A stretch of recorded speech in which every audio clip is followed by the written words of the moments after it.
തെറ്റ് ചെയ്യുമ്പോഴെല്ലാം ഉടനെ സമ്മതിക്കുകയും ചെയ്യുന്നു എന്നുള്ളതാണ് 10ാമത്തെ സ്റ്റെപ്പ്.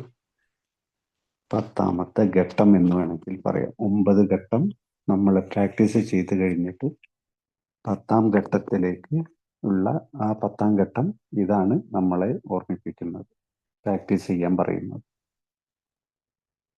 അപ്പോൾ 4ാമത്തെ പടിയിൽ നമ്മളൊരു ഇൻവെന്ററി, ഒരു വിലയിരുത്തൽ, നമ്മെക്കുറിച്ചുള്ള ഒരു വിലയിരുത്തൽ നമ്മൾ എടുത്തിട്ടുണ്ട്. അതിൽ നമ്മളുടെ സ്വാർത്ഥതയെയും നീരസത്തെയും വിദ്വേഷത്തെയും കോപത്തെയും സ്നേഹത്തെയും ഒക്കെ നമ്മൾ കണ്ടെത്തിയിട്ടുണ്ട്. അതിൻ്റെ ഏറ്റക്കുറച്ചിലുകളാണ് നമ്മളെ പ്രശ്നത്തിലേക്കാക്കിയത് എന്നും നമ്മളോടൊപ്പമുള്ളവരെ നമ്മൾ വേദനിപ്പിച്ചിട്ടുള്ളത് എന്നും നമ്മൾ കണ്ടെത്തിയിട്ടുണ്ട്. അത്തരം വേദനിപ്പിക്കലുകളുടെ കുറ്റബോധമാണ് വീണ്ടും വീണ്ടും നമ്മളെ ഒന്ന് കുടിയിലേക്ക്, ഒരു സ്ലിപ്പിലേക്കൊക്കെ നമ്മെ എത്തിച്ചത്. അപ്പൊ ആ 4ാം പടിയിൽ നമ്മൾ കണ്ടെത്തിയ അത്തരം പ്രശ്നങ്ങളെ പരിഹരിക്കപ്പെടുന്നതിനാണ് നമ്മൾ 5, 6, 7 പടികൾ നമ്മൾ പ്രാക്ടീസ് ചെയ്തു. അത്തരം പ്രശ്നങ്ങളെ, നമ്മൾ കണ്ടെത്തിയ പ്രശ്നങ്ങളെ നമ്മൾ പ്രാർത്ഥനയിലൂടെയൊക്കെ നമ്മൾ ദൈവത്തിനോട് ഏറ്റു പറഞ്ഞുകൊണ്ട് നമ്മൾ ആ പ്രശ്നങ്ങളെ പരിഹരിച്ചു പോകുന്നു. പക്ഷെ 4ാം പടിയിൽ കണ്ടെത്തിയ അത്തരം കാര്യങ്ങൾ ഉപയോഗിച്ചുകൊണ്ട്, നിരസവും വിദ്വേഷവും വെറുപ്പും ഒക്കെ ഉപയോഗിച്ചുകൊണ്ട് നമ്മളോടൊപ്പമുള്ള നമ്മുടെ ബന്ധങ്ങളിൽപ്പെട്ടവരെ, നമ്മുടെ സുഹൃത്തുക്കളെ, നമ്മുടെ ജോലി സ്ഥലത്തുള്ളവരെയൊക്കെ നമ്മൾ മുറിപ്പെടുത്തിയിട്ടുണ്ട്. അത്തരം മുറിപ്പെടുത്തിയ ആളുകളുടെയുമായിട്ടുള്ള ബന്ധം ഒന്ന് ദൃഢമാക്കാൻ, നല്ലൊരു രീതിയിലാക്കാൻ, അങ്ങനെ ആക്കിയിട്ടില്ലെങ്കിൽ നമുക്ക് ഈ സമൂഹത്തിൽ ജീവിക്കാൻ കഴിയില്ല എന്നുള്ളത് മനസ്സിലാക്കുകയും അത്തരം ആളുകളുമായിട്ടുള്ള ബന്ധത്തിലുള്ള വിള്ളലുകളെ പരിഹരിക്കാൻ നമ്മൾ 8ാം പടിയും 9ാം പടിയും നമ്മൾ ഉപയോഗിച്ചു. ആ 9ാം പടി ഉപയോഗിക്കുന്നതോടുകൂടി നമ്മൾ നമ്മളോടൊപ്പമുള്ള ആളുകളോടും സുഹൃത്തുക്കളോടും ജോലി സ്ഥലത്തുള്ളവരോടുമുള്ള അവരോടൊക്കെ പരിഹാരം ചെയ്തുകൊണ്ട് അവരോടൊക്കെ ഒപ്പമുള്ള യാത്ര സുഖകരമാക്കാൻ വേണ്ടി നമ്മൾ ശ്രമിച്ചു, നമ്മൾ പ്രാക്ടീസ് ചെയ്തു. ഇത്രയൊക്കെ ചെയ്തു കഴിഞ്ഞാൽ ഇനി എന്തിന് 10ാം പടിയിൽ നമ്മളെക്കുറിച്ച് തന്നെയുള്ള ഒരു വിലയിരുത്തൽ നമ്മൾ തുടർന്ന് ചെയ്യണം? കാരണം അതിൻ്റെ ആവശ്യമുണ്ടോ എന്നുള്ളൊരു തോന്നലുകൾ ഉണ്ടാകും. നമ്മൾ മനുഷ്യരാണ്, മനുഷ്യർക്ക് തെറ്റ് പറ്റുന്നവരാണ്. നമ്മളെ സൃഷ്ടിച്ചിരിക്കുന്നത് അത്തരം ഒരു രീതിയിലാണ്. പലപ്പോഴും ഞാൻ സംസാരിക്കുമ്പോൾ പറഞ്ഞിട്ടുണ്ട്, മൃഗങ്ങളിൽ നിന്ന് വ്യത്യസ്തരാണ് മനുഷ്യർ. മൃഗങ്ങൾക്ക് തെറ്റ് പറ്റാറില്ല. നമ്മൾ ചിലപ്പോൾ പറയും പൂച്ച കട്ട് തിന്നു എന്നുള്ളത്. പൂച്ച കട്ടിട്ടല്ല തിന്നുന്നത്. പൂച്ചയുടെ ജനിതക സ്വഭാവം അങ്ങനെയാണ്, ഭക്ഷണം ഉള്ളിടത്ത് നിന്ന് കഴിക്കുക എന്നുള്ളതാ. നമ്മളാണ് പറയുന്നത് പൂച്ച കട്ട് തിന്നു എന്നുള്ളത്. ഇതുപോലെ പല മൃഗങ്ങളെ കുറിച്ചും നമ്മൾ അങ്ങനെ പറയും. പക്ഷെ അതിൻ്റെ ജനിതക രീതി അങ്ങനെയാണ്. അവർക്ക് അതിൽ നിന്ന് മാറ്റം വരുത്തേണ്ട യാതൊരു ആവശ്യവും അതിനില്ല. കാരണം അത്തരം ഒരു ജീവിത രീതി കൊണ്ട് അവർക്ക് യാതൊരു കുഴപ്പങ്ങളും സംഭവിക്കുന്നില്ല. എന്നാൽ അതിൽ ഒരു മെച്ചപ്പെടൽ അവർക്കുണ്ടാവുകയാണ് ചെയ്യുന്നത്. എന്നാൽ മനുഷ്യര് ചില പ്രാക്ടീസുകളിൽ കൂടിയാണ് ശരിയായിട്ടുള്ള ഒരു ജീവിത രീതിയിലേക്ക് കടന്നെത്തുന്നത്. നമുക്ക് ചിലപ്പോഴൊക്കെ കാണാൻ കഴിയും, ഈ മൃഗങ്ങൾ, പൂച്ചകളോ നായ്ക്കളോ ഒക്കെ നമ്മൾ പെട്ടെന്ന് നോക്കിയാൽ ഒരു പുല്ല് തിന്നും അവര്. എന്തുകൊണ്ടാണ് എന്നുള്ളത് ഞാൻ മനസ്സിലാക്കിയത് ചില വായനകളിൽ നിന്ന് എനിക്ക് കിട്ടിയ അറിവ്, അവർക്ക് എന്തെങ്കിലും ചില അസുഖങ്ങൾ ഉണ്ടാകും. അപ്പൊ അസുഖങ്ങൾക്ക് അവരുടെ ആ ജനിതക ഘടനയിൽ കൂടി കിട്ടിയ ആ ഒരു സെൻസ് ഉപയോഗിച്ചുകൊണ്ട് അവര് ചില പുല്ലുകൾ തിന്നാൽ അവരുടെ അസുഖങ്ങളെ മാറും. അതാരും പ്രാക്ടീസ് ചെയ്യിപ്പിച്ചിട്ടല്ല. അതൊരു ആ ഒരു ജന്മം മുതലേ അതിന് കിട്ടിയ ആ ഒരു സെൻസാണ്.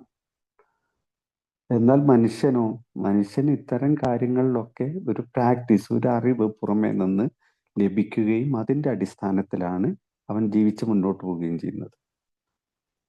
അപ്പൊ ഇതിൽ ചിലപ്പോൾ തെറ്റുകൾ സംഭവിക്കാം. അത്തരം തെറ്റുകൾ ഒരു മദ്യാസക്തൻ എന്ന നിലയിൽ കൂടുതൽ മദ്യാസക്തന് സംഭവിക്കാൻ സാധ്യതയുണ്ട്. കാരണം നമ്മൾ നീരസത്തിൻ്റെയും സ്വാർത്ഥതയുടെയും അസഹിഷ്ണുതയുടെയും എല്ലാം തടവറയിലാണ് കുറേ കാലം ജീവിച്ചു പോന്നിരുന്നത്.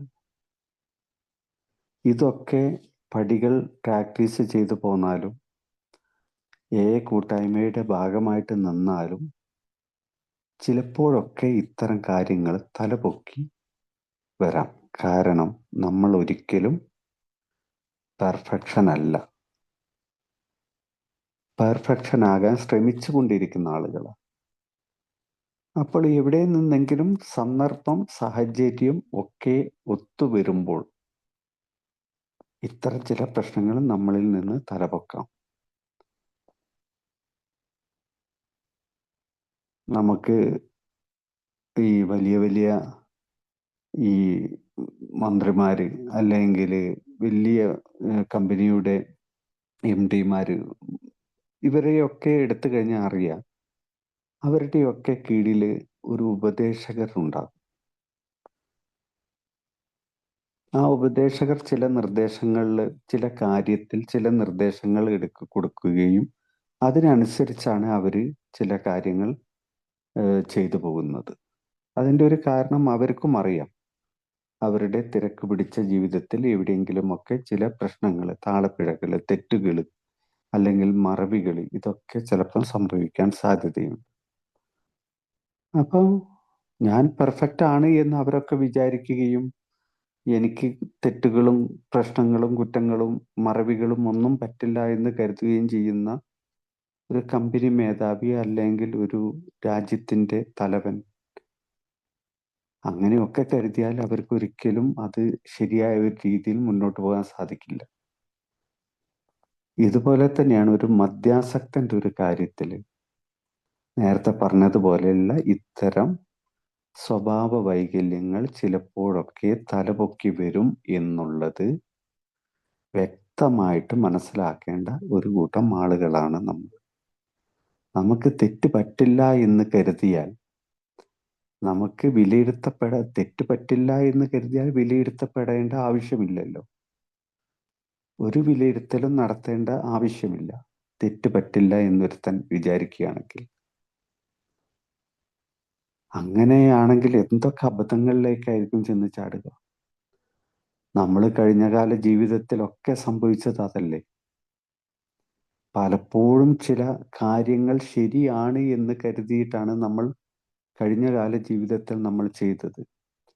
ചില ആളുകളോടുള്ള സംഭാഷണത്തിൽ ചില ആളുകളുടെ തെറ്റുകൾ കണ്ടുപിടിച്ചപ്പോൾ അതിനെതിരെ പ്രതികരിച്ചത്, നമ്മളെ ഒരാൾ അപഹസിച്ചപ്പോഴോ പരിഹസിച്ചപ്പോഴോ അങ്ങനെയുള്ള കാര്യങ്ങളിലൊക്കെ നമ്മൾ അവനോട് ദേഷ്യപ്പെട്ടത്, അല്ലെങ്കിൽ ഏതെങ്കിലും ഒരു പ്രവൃത്തി അല്ലെങ്കിൽ ഏതെങ്കിലും ഒരു ചിന്തകൾ ഇതൊക്കെ അന്നേരം ശരിയാണ് എന്ന് നമ്മൾ കരുതിയിരുന്നു.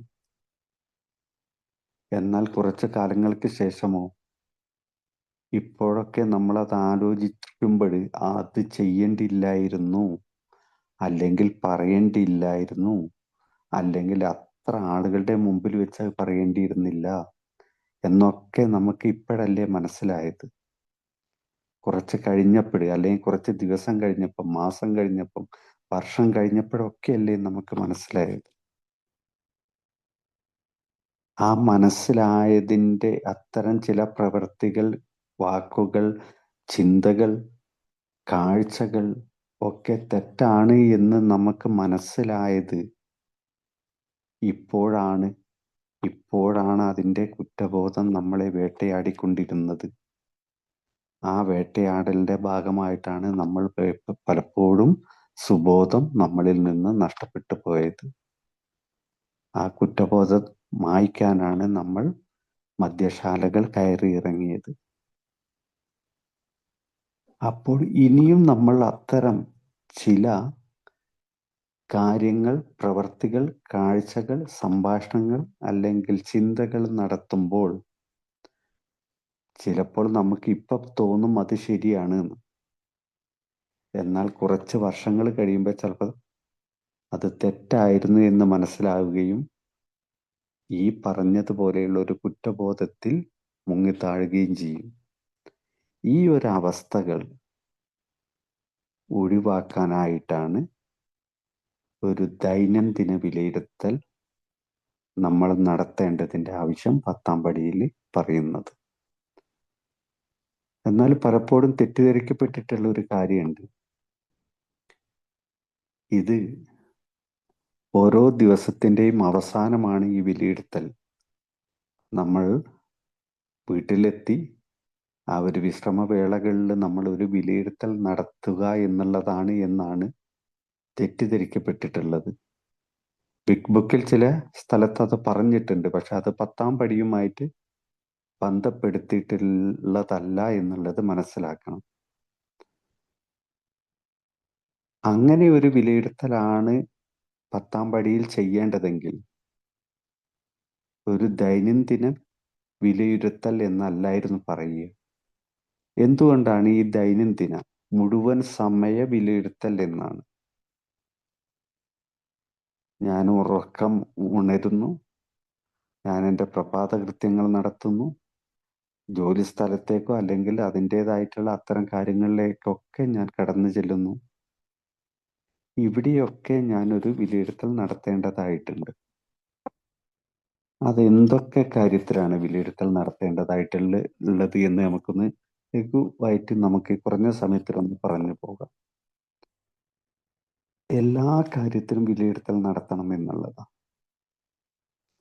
നേരത്തെ പറഞ്ഞതുപോലെ ഞാൻ നീരസത്തിൻ്റെയും അസഹിഷ്ണുതയുടെയും പിന്നെ സത്യസന്ധത ഇല്ലായ്മയുടെയും ഒക്കെ ആളാണ് ഞാൻ. ഇത് പലപ്പോഴും എവിടെയെങ്കിലും വെച്ചിട്ട് കടന്നു വരും. ഞാൻ എൻ്റെ ദൈനംദിന പ്രവർത്തികൾ അഥവാ രാവിലത്തെ ആ ഒരു പല്ല് തേപ്പ് മുതൽ, കുളി മുതൽ, ഭക്ഷണം മുതൽ, വ്യായാമം മുതൽ എല്ലാ കാര്യത്തിലും ഞാൻ അതാത് സമയത്തെ ഒരു വിലയിരുത്തൽ ഞാൻ നടത്തണം. ചിലപ്പോഴൊക്കെ മടി പിടികൂടും. അത്യാസക്തനുള്ളത് അലസത, മടി, ഇത്തരം കാര്യങ്ങളൊക്കെ. ഇന്ന് വ്യായാമം ചെയ്യണ്ട, ഞാൻ അത് വിചാരിക്കാറുണ്ട് ചില ദിവസങ്ങളിൽ.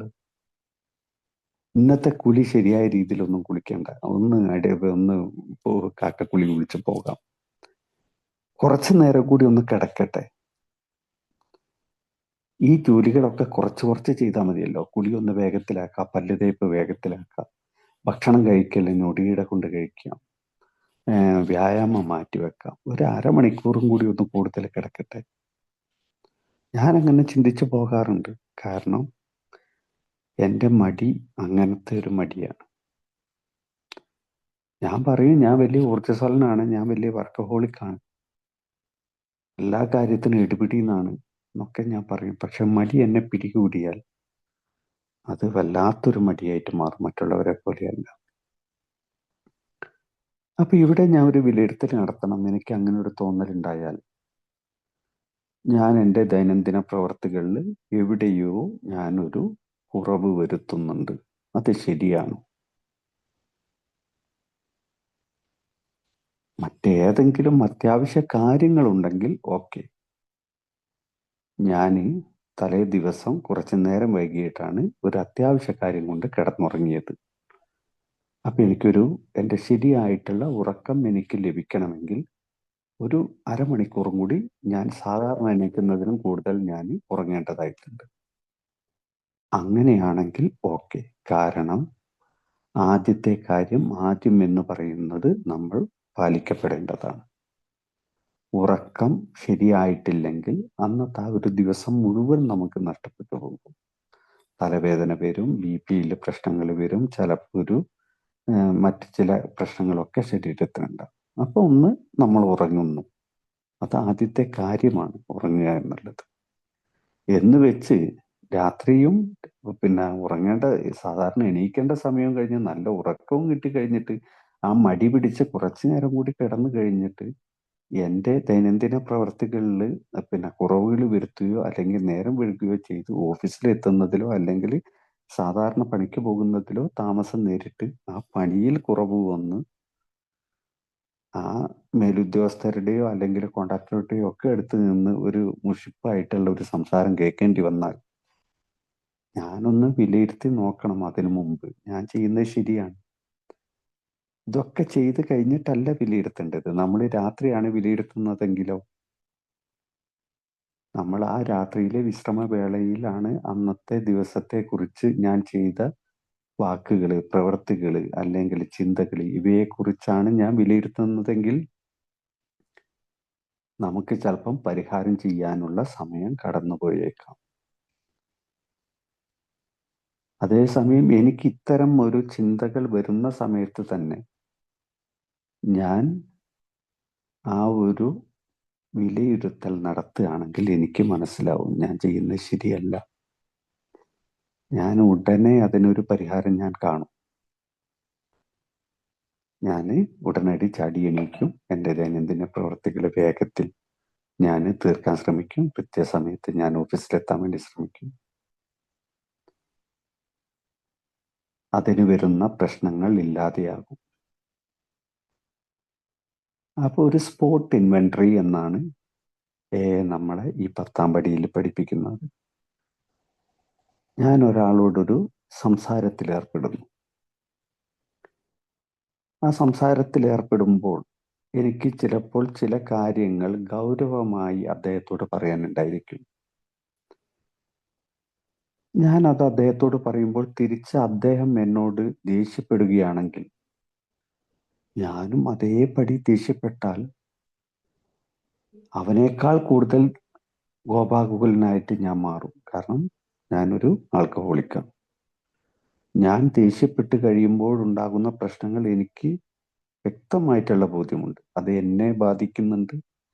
എൻ്റെ മാനസികവും ശാരീരികവും ആത്മീയതയെയും ആ ദേഷ്യം എന്നെ ബാധിക്കുന്നുണ്ട്. അപ്പൊ ഞാൻ ആ ദേഷ്യത്തിൽ അവനോടൊക്കെ സംസാരിച്ചിട്ട് ഞാൻ പിന്നെ ഒരു വിലയിരുത്തലും അതിനെക്കുറിച്ച് അതിനു മുമ്പോ അല്ലെങ്കിൽ അപ്പോഴോ വിലയിരുത്തൽ നടത്തുന്നില്ലെങ്കിൽ ഞാൻ ചെയ്യുന്ന ഒരു കാര്യം എന്താ, ഞാൻ അതിനെ ന്യായീകരിച്ചു കൊണ്ടിരിക്കുക ചെയ്യുക. മറ്റുള്ളവരോട് ഞാൻ പറയും അവൻ അങ്ങനെ പറഞ്ഞത് കൊണ്ടാണ് ഞാൻ ദേഷ്യപ്പെട്ടത്. പല ന്യായീകരണങ്ങളും അതിന് പറയും. അതിൽ കൂടുതൽ ദേഷ്യപ്പെടേണ്ടതാണ്, എന്നിട്ടും ഞാൻ കടിച്ചു പിടിച്ച് നിന്നതാണ്. ചിലപ്പോൾ എൻ്റെ ശരീരം ആ സമയത്തും വിറയ്ക്കുന്നുണ്ടാകും. കണ്ണുകൾ ചിലപ്പോൾ ചുവന്നിട്ടുണ്ടാകും. ഇങ്ങനെയൊക്കെ സംഭവിക്കും. അതേസമയം ഞാൻ അത്തരം കാര്യങ്ങളിലേക്ക് കടക്കുന്നതിന് മുമ്പ് അവൻ എന്നോട് കോപത്തിൽ പറയുകയാണെങ്കിൽ, സംസാരിക്കുകയാണെങ്കിൽ ഞാൻ ഒന്ന് വിലയിരുത്തിയാൽ, ഞാൻ എന്നെ തന്നെ ഒന്ന് മനസ്സിലാക്കിയാൽ ഞാനൊരു മദ്യാസക്തനാണ്. ഞാൻ ഇവിടെ സംയമനം വിട്ട് സംസാരിച്ചുകൂടാ. അവൻ എത്രത്തോളം എന്നെ വഴക്ക് പറഞ്ഞാലും കോപാകുലനായിട്ട് സംസാരിച്ചാലും ഞാൻ അതിൽ വീഴാൻ പോകുന്നില്ല എന്നുള്ള ഒരു വിലയിരുത്തൽ എന്നിൽ ഉണ്ടാവുകയാണെങ്കിൽ, ഞാനൊരു മെമ്പറാണ് എന്നുള്ളൊരു തോന്നൽ കൂടി എന്നിൽ ആ സമയത്ത് ഉണ്ടാകുകയാണെങ്കിൽ ഞാൻ അതിനെ ചിലപ്പോൾ ശരിയായ രീതിയിൽ കൈകാര്യം ചെയ്തു പോകും. ഇനി അബദ്ധവശാൽ എൻ്റെ ഭാഗത്ത് നിന്ന് ചിലപ്പോൾ ചില ഒച്ചയോ അല്ലെങ്കിൽ ചില വാക്കുകൾ അവനെ മുറിപ്പെടുത്തുന്നതോ ആയി സംഭവിച്ചാൽ തന്നെ അപ്പോൾ ഒരു വിലയിരുത്തൽ ഞാൻ നടത്തിയാൽ, ഞാൻ ചെയ്തത് ശരിയായോ എന്നുള്ളൊരു വിലയിരുത്തൽ നടത്തിയാൽ അപ്പോൾ തന്നെ എനിക്കതിന് പരിഹാരം ചെയ്യാൻ വേണ്ടി സാധിക്കും. അവനെ വിളിച്ചൊന്ന് പറഞ്ഞാൽ മതി, ഒരു സോറി കേട്ടോ, എൻ്റെ ഭാഗത്ത് നിന്ന് എന്തെങ്കിലും പിന്നെ വേദനിപ്പിക്കുന്നത് വന്നു പോയിട്ടുണ്ടെങ്കിൽ പുറത്തു തരണം എന്ന് പറഞ്ഞാൽ മതിയാവും. അവൻ എൻ്റെ തോളിൽ കൈയിടും. അങ്ങനെ സംഭവിക്കാറുണ്ട്. പലപ്പോഴും എൻ്റെ ഭാഗത്ത് നിന്ന് എന്തൊക്കെ സംയമനം പാലിച്ചാലും ചിലപ്പോൾ അത്തരം കാര്യങ്ങൾ സംഭവിച്ചു പോകലുണ്ട്. എന്നാൽ ഈ വിലയിരുത്തൽ ഉടനടി ഞാൻ ചെയ്യുമ്പോൾ ചിലപ്പോൾ ഒരു സോറി പറഞ്ഞാൽ തീരാവുന്നതേ ഉണ്ടാവൂ. ഇത്തരം ചില സോറികൾ പറയാൻ പറ്റാത്തത് കൊണ്ട്, ഇത്തരം ചില വിലയിരുത്തൽ നടത്താൻ പറ്റാത്തത് കൊണ്ട് കഴിഞ്ഞ സമയങ്ങളിലൊക്കെ എനിക്ക് സംഭവിച്ച ചില പ്രശ്നങ്ങളുണ്ട്. ഇതേപോലെ ചില പ്രശ്നങ്ങൾ ഉണ്ടാകുന്നു, വാഗ്വാദങ്ങൾ ഉണ്ടാകുന്നു, ചിലപ്പം ഉന്തും തള്ളും ഉണ്ടാകുന്നു. ഞാൻ എൻ്റെ ഭാഗം ന്യായീകരിച്ചുകൊണ്ട് അവനെ കൂടുതൽ കുറ്റപ്പെടുത്തിക്കൊണ്ട് മറ്റുള്ളവരുടെ മുമ്പിലൊക്കെ പറയുകയും ഞാൻ സ്വയം എന്നെ തന്നെ ബോധ്യപ്പെടുത്തുകയും ചെയ്ത് ഒരു വിട്ടുവീഴ്ചക്കും തയ്യാറാകാതെ ഞാൻ പോരുമ്പോൾ ചിലപ്പോൾ മണിക്കൂറുകൾ കഴിയുമ്പോഴേക്കിന് ആ പ്രശ്നം വലിയ പ്രശ്നങ്ങളായിട്ട് മാറുന്നത് ഞാൻ കണ്ടിട്ടുണ്ട്. പിന്നീട് അതിൻ്റെ ബേക്കിൽ പോലീസ് സ്റ്റേഷനുകൾ കയറി ഇറങ്ങാനോ അല്ലെങ്കിൽ ഒത്തുതീർപ്പുകൾക്ക് നടക്കാനോ ഒക്കെ സമയവും പണവും കണ്ടെത്തേണ്ടതായിട്ട് വന്നിട്ടുണ്ട്. എന്നാൽ പോലും അവരുമായിട്ടുള്ള ബന്ധത്തിൽ വിള്ളലുകളാണ് വീണ്ടും സംഭവിക്കുന്നത്. നമ്മുടെ ആ ഒരു മാനത്തിനേറ്റ മുറിവുകൾ ഉണ്ടാകും. എനിക്കും ചിലപ്പോൾ മുറിവുകൾ പറ്റിയിട്ടുണ്ടാവും, പക്ഷെ അതൊന്നും ചിലപ്പോൾ അവിടെ കാണുകയില്ല. ഒരു അമ്മയെ തല്ലിയാലും രണ്ട് ഭാഗം ഉണ്ടാവും എന്ന് പറഞ്ഞതുപോലെ എൻ്റെ ഭാഗത്തും ചില ആളുകൾ ഉണ്ടാവും, അവരുടെ ഭാഗത്തും ചില ആളുകൾ ഉണ്ടാവും.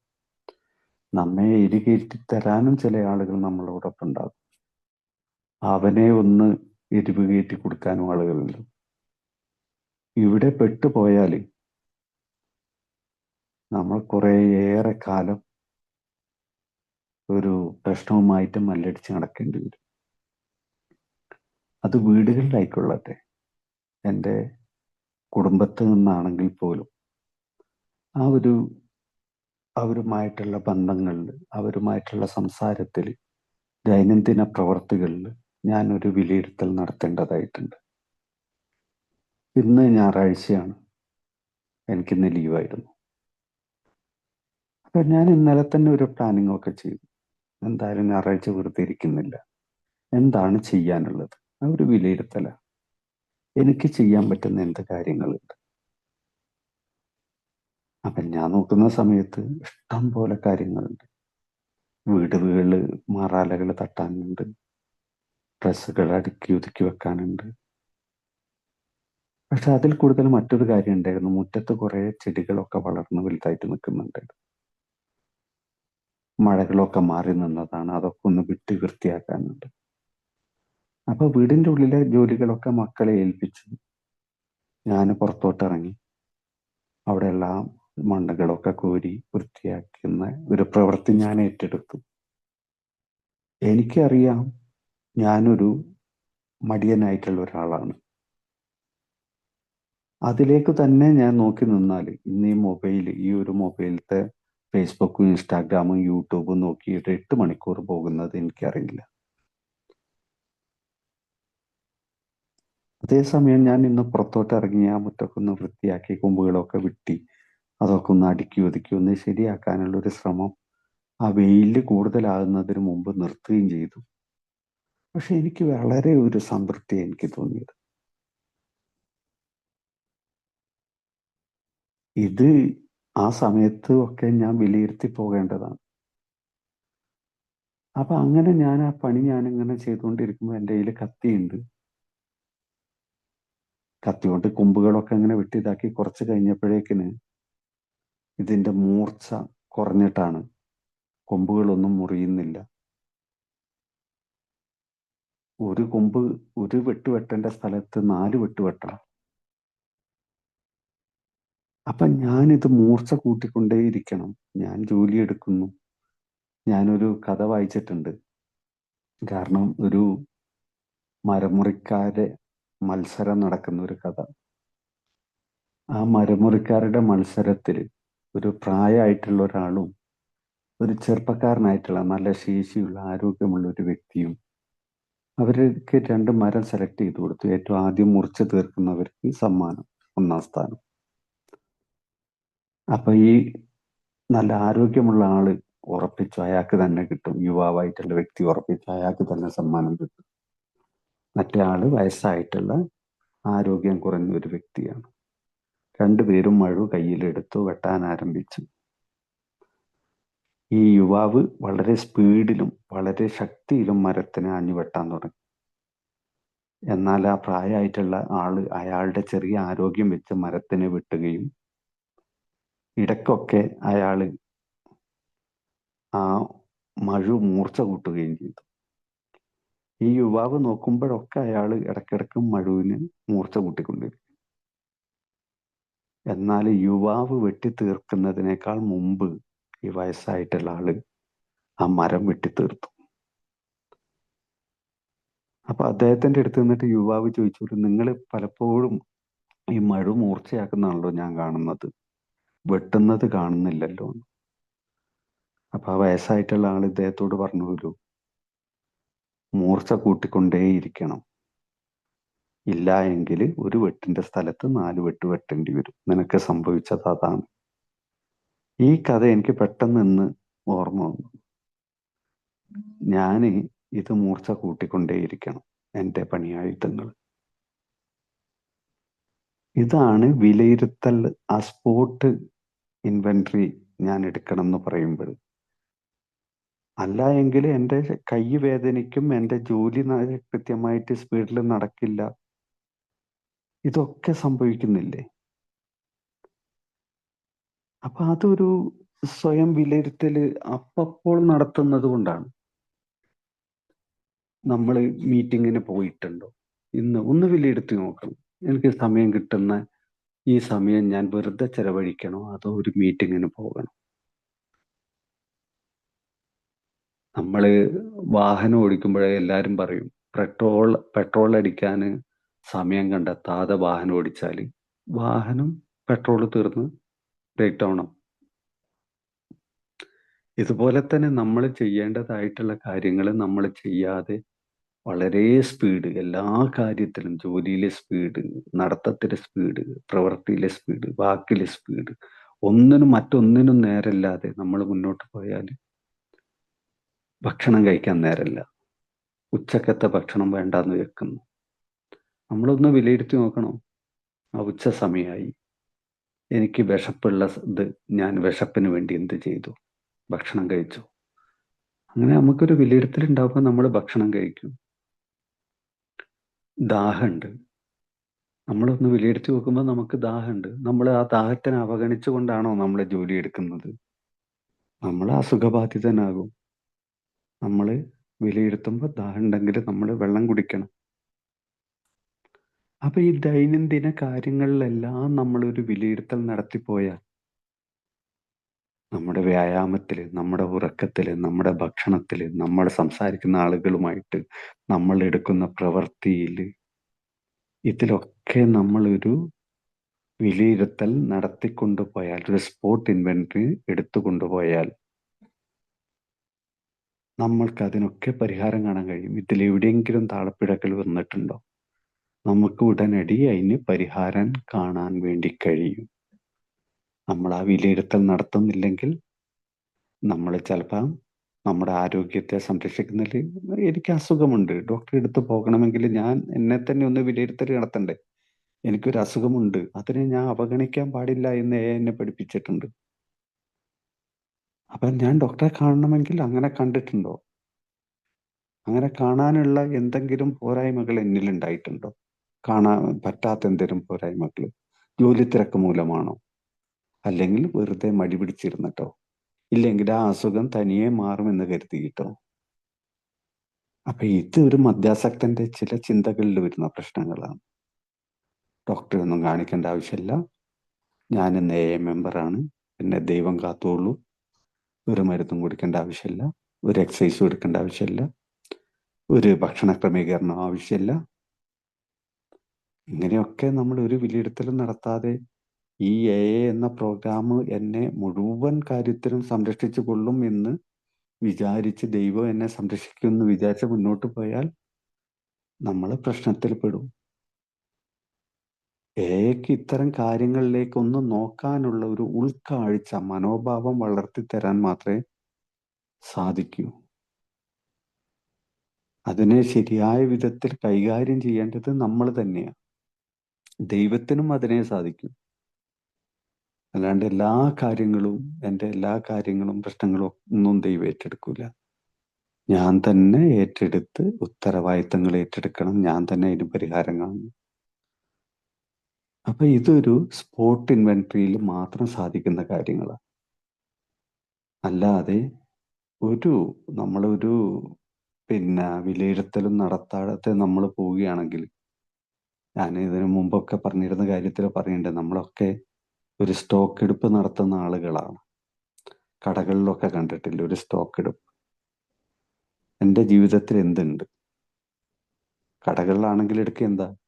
കാലാവധി കഴിഞ്ഞ സാധനങ്ങൾ കടയിലുണ്ടോ? കാലാവധി തീരാനുള്ള സാധനങ്ങൾ കടയിലുണ്ടോ? പുതിയ സാധനങ്ങൾ എത്ര കൊണ്ടുവന്ന് വെക്കണം? ഇപ്പൊ ചെലവായ സാധനങ്ങൾ ഏതൊക്കെയാണ്? അത് കൂടുതലായിട്ട് ഇറക്കണോ? കാലാവധി കഴിഞ്ഞ സാധനങ്ങളെയൊക്കെ ഉപേക്ഷിക്കേണ്ടതായിട്ടുണ്ട്. ഇതിൽ നിന്ന് എന്ത് ലാഭം കിട്ടി, എന്ത് നഷ്ടം ഉണ്ടായിട്ടുണ്ട്? ഉപേക്ഷിക്കേണ്ടതായിട്ടുള്ള സാധന സാമഗ്രികൾ എന്തൊക്കെയുണ്ട്? ഇനി വിൽപ്പനക്ക് വെക്കേണ്ടതായിട്ടുള്ള ഔട്ട് ഓഫ് ഫാഷൻ ആയിട്ടുള്ള സാധനങ്ങൾ എന്തൊക്കെയുണ്ട്? ഇതൊരു വിലയിരുത്തൽ നടത്തി, ഒരു സ്റ്റോക്ക് എടുപ്പ് നടത്തി അവർ മുന്നോട്ട് പോയിട്ടില്ലെങ്കിൽ അവർ കൂട്ടി പോകേണ്ടി വരും. ഇതുപോലെ തന്നെയാണ് എൻ്റെയും അവസ്ഥ. ഞാനൊരു ദൈനംദിന സ്റ്റോക്ക് എടുപ്പ് എന്നിൽ നടത്തേണ്ടതായിട്ടുണ്ട്. എനിക്ക് ദേഷ്യം വരുന്നുണ്ടോ? എനിക്ക് ഏതെങ്കിലും ഒരു വ്യക്തിയോട് നീരസം തോന്നുന്നുണ്ടോ? എന്താ അതിന്റെ കാരണം? ഞാൻ നിരസപ്പെടേണ്ടതിന്റെ കാരണം വല്ലതും ഉണ്ടോ? നീരസപ്പെട്ടത് കൊണ്ട് എനിക്കെന്തെങ്കിലും ഗുണമുണ്ടോ? ദേഷ്യപ്പെട്ടത് കൊണ്ട് എനിക്കെന്തെങ്കിലും ഗുണമുണ്ടോ? എന്ന് വെച്ച് ആരോടും ദേഷ്യപ്പെടരുത് എന്നല്ല. ദേഷ്യപ്പെടാതിരുന്നാൽ അതും ഒരു വിലയിരുത്തൽ നടത്തേണ്ടതായിട്ടുണ്ട്. പറ്റില്ല എന്ന് പറയേണ്ട സ്ഥലത്ത് പറ്റില്ല എന്ന് പറഞ്ഞിട്ടുണ്ടോ, പറയേണ്ടതായിട്ടുണ്ടോ എന്നുള്ളത് ആദ്യം നോക്കണം.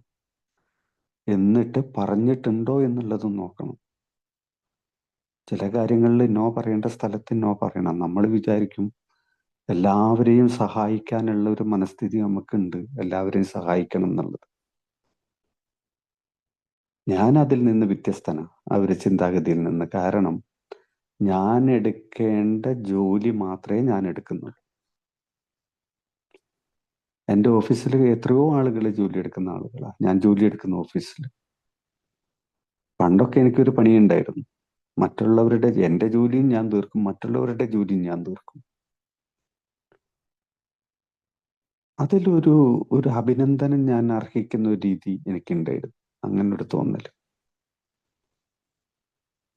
പക്ഷേ എന്നെ പഠിപ്പിച്ചു, ഞാൻ എൻ്റെ ജോലി എടുക്കുകയും മറ്റുള്ളവരുടെ ജോലി എടുക്കുകയും ചെയ്യുമ്പോൾ അവരെ ഞാൻ ആ ജോലി എടുക്കുന്ന പ്രാക്ടീസിൽ നിന്ന് പിന്തിരിപ്പിക്കുക ചെയ്യുന്നത്. അവരെ ഒരു മടിയന്മാരാക്കുകയാണ് ഞാൻ ചെയ്യുന്നത്. അപ്പൊ ഞാൻ എൻ്റെ ജോലി എടുത്താൽ മതി, അവരവരുടെ ജോലി എടുത്തോട്ടെ. ഞാൻ ചെയ്യേണ്ടതല്ലാത്ത ചില ജോലികൾ എന്നെ ഏൽപ്പിക്കുമ്പോൾ ഞാൻ നോന്ന് പറയാറുണ്ട്. ചിലപ്പോൾ അവിടെ സമയം എനിക്ക് ബാക്കിയായിരിക്കും. എല്ലാ കാര്യങ്ങളും എൻ്റെ ജോലി കഴിഞ്ഞിട്ടുള്ള സംഗതികളൊക്കെ എനിക്ക് ബാക്കിയായിരിക്കും. സമയം ഉണ്ടാകും, അല്ലെങ്കിൽ എനിക്ക് അതിനെക്കുറിച്ചുള്ള അറിവുകൾ ഉണ്ടാകും എന്ന് കരുതി അവൻ ചെയ്യേണ്ടതായിട്ടുള്ള പ്രവൃത്തികൾ ഞാൻ എന്നിട്ട് അവനക്ക് എന്തെങ്കിലും അത്യാവശ്യം ഉണ്ടെങ്കിൽ ഓക്കെ, എവിടെയെങ്കിലും പോകേണ്ടതായിട്ടുണ്ടെങ്കിൽ അത്യാവശ്യ കാര്യത്തിന്. എന്നാൽ എൻ്റെ ജോലി കഴിഞ്ഞല്ലോ എന്ന് വിചാരിച്ച് അവനായി എനിക്ക് ഇട്ട് തരികയാണെങ്കിൽ ഞാൻ നോ പറയാറ് തന്നെ ഉണ്ട്. നോ പറഞ്ഞിട്ടില്ലെങ്കിലോ ഞാൻ ആ ജോലി ഏറ്റെടുക്കുന്നു. അതിൽ പിന്നെ എന്തെങ്കിലും ഒരു തെറ്റുകൾ വന്നാൽ അതിൻ്റെ എല്ലാ കുറ്റങ്ങളും ഞാൻ ഏറ്റെടുക്കണം, പ്രശ്നങ്ങളും ഏറ്റെടുക്കണം. അപ്പൊ ആ നോ പറയുന്നതോട് കൂടിയിട്ട് അത്തരം പ്രശ്നങ്ങളൊക്കെ മാറും. അഭിനന്ദനങ്ങൾ എനിക്ക് ആവശ്യമില്ല എന്നുള്ളതൊരു വിലയിരുത്തലിൽ ഞാൻ മനസ്സിലാക്കും. എനിക്ക് ലാഭം കിട്ടിയ ആ സമയം മറ്റെന്തെങ്കിലും നല്ല കാര്യങ്ങൾ, നല്ല രീതിയിലുള്ള കാര്യത്തിന് വേണ്ടിയിട്ട് ഞാൻ വിനിയോഗിക്കും. അപ്പൊ ആരോടെങ്കിലും ദേഷ്യപ്പെടുന്നതിൽ, നീരസപ്പെടുന്നതിൽ, വിശന്നിരിക്കുന്നതിൽ, ദാഹിക്കുമ്പോൾ ഭക്ഷണം കഴിക്കാതിരിക്കുന്നതിൽ, രോഗാവസ്ഥയിൽ വിശ്രമിക്കാതെയും മരുന്ന് കഴിക്കാതെയും ഇരിക്കുന്നത്, അപ്പൊ ഇവിടെയൊക്കെ ഒരു പരിഹാരത്തിനുള്ളൊരു വഴി എന്താണ്? ഒരു വിലയിരുത്തലാണ്. അത് ആ സമയം തന്നെ വിലയിരുത്തുമ്പോൾ. ഇനി തെറ്റുകൾ പറ്റുമ്പോൾ തന്നെ ഉടനെ പരിഹരിക്കാൻ അതിന് സാധിക്കും. ഉടനെ എന്ന് പറഞ്ഞു കഴിഞ്ഞിട്ടുണ്ടെങ്കിൽ അത് അപ്പൊ തന്നെ അതിന്റെ പരിഹാരം എന്നല്ല. ഞാൻ ഒരാളോട് ചില തെറ്റുകൾ ചെയ്തിട്ടുണ്ടെങ്കിൽ, അല്ലെങ്കിൽ ചില പ്രവർത്തികളിൽ തെറ്റ് പറ്റിയിട്ടുണ്ടെങ്കിൽ, എനിക്ക് ഉടനെ അതിന് ചിലപ്പോൾ പരിഹാരം പെട്ടെന്ന് തന്നെ ചിലപ്പോൾ എനിക്ക് തീർക്കാൻ പറ്റില്ലായിരിക്കാം. എന്നാൽ ഞാൻ അതിനുള്ളൊരു ശ്രമം ഞാൻ ആരംഭിക്കുകയും മറ്റുള്ളവരെ അത് ബോധ്യപ്പെടുത്തുകയും ചെയ്യും. എൻ്റെ ഭാഗത്ത് നിന്ന് തെറ്റ് വന്നിട്ടുണ്ട്. ഞാൻ ഒരിക്കലും ഇപ്പം അതിനെ കടിച്ചു തൂങ്ങില്ല. കാരണം എനിക്ക് എന്നെക്കുറിച്ച് ശരിയായിട്ടുള്ള ബോധ്യമുണ്ട്. ഞാൻ അതിൽ കടിച്ചു തൂങ്ങിയിരിക്കുകയും അത് പിന്നത്തേക്ക് മാറ്റിവെക്കുകയോ ന്യായീകരണം ചെയ്യുകയോ ഒക്കെ ചെയ്താൽ നേരത്തെ ഞാൻ പറഞ്ഞതുപോലെ ഭാവിയിലേക്ക് ഒരു വലിയ പ്രശ്നങ്ങളായിട്ട് മാറും. സാമ്പത്തിക കാര്യത്തിലായിക്കൊള്ളട്ടെ, ചില ക്രയവിക്രയങ്ങൾ നടത്തുമ്പോൾ, സാമ്പത്തിക കാര്യങ്ങൾ കൈകാര്യം ചെയ്യുമ്പോൾ ഒന്ന് ആലോചിച്ചിട്ടേ ഞാനിപ്പോൾ ചെയ്യാറുള്ളൂ. കാരണം ഇപ്പം ചില പ്രശ്നങ്ങൾ ഉണ്ടാവില്ല. ഞാൻ അധികവും ചില ടൂറുകൾ പോകുന്ന ആളാണ്. ടൂർ എന്ന് വെച്ച് കഴിഞ്ഞിട്ടുണ്ടെങ്കിൽ ഈ ഒരു ട്രക്കിങ്ങുകൾക്കൊക്കെ പോകുന്ന ആളാണ്. അപ്പോൾ ഒരു വലിയൊരു എമൗണ്ടുകൾ ഓരോ പ്രാവശ്യം അതിന് ചിലവഴിക്കും. ഈ ഒരു 2 വർഷമായിട്ട് ഞാൻ അതിന് പോയിട്ടില്ല. കാരണം അതിൻ്റെ ഒരു പണം എനിക്ക് മറ്റ് എൻ്റെ മോളുടെ പഠനാവശ്യത്തിനൊരു നല്ലൊരു പണം ചിലവായിരുന്നുണ്ട്. വേണമെങ്കിൽ ഒരു ലോൺ എടുത്തിട്ട് എനിക്ക് പോകാം. ആദ്യമൊക്കെ ഞാൻ അങ്ങനെ ചെയ്തിട്ടുണ്ട്. പക്ഷെ ഇപ്പം ഞാൻ അതിനെക്കുറിച്ചൊന്ന് ആലോചിക്കും. ആ ലോൺ എടുത്തിട്ട് ഞാൻ ആ ഒരു കാര്യത്തിന് വേണ്ടി പോയാൽ ഇപ്പോഴും എനിക്ക് ബുദ്ധിമുട്ടുണ്ടാവില്ല. പക്ഷെ വരും കാലങ്ങളിൽ ചിലപ്പോൾ ആ പൈസ തിരിച്ചടക്കേണ്ട സമയത്ത് അത് ലഭിച്ചിട്ടില്ലെങ്കിൽ, അങ്ങനെയൊക്കെയുള്ള ഒരു ചിന്തകൾ, ഒരു പോസിറ്റീവായിട്ടുള്ള ചിന്തകൾ എന്നിൽ ഉള്ളത് കൊണ്ട് തന്നെ ഞാൻ ആ ശ്രമം ഇപ്പൊ 2 വർഷമായിട്ട് മാറ്റിവെച്ചിരിക്കുക. ഇനി അത്തരം ഒരു പണം ഒഴിഞ്ഞു കിട്ടുന്ന സമയത്ത്, അല്ലെങ്കിൽ ഞാൻ കുറച്ച് വെച്ചിട്ട് ഒരു കുറിയിലോ അല്ലെങ്കിൽ മറ്റൊരു കാര്യത്തിലോ നിക്ഷേപിച്ച് എനിക്ക് കിട്ടിയാൽ ഞാൻ പോകുമെന്ന് ഞാൻ വിചാരിച്ചിരിക്കുകയും ചെയ്യുന്നു.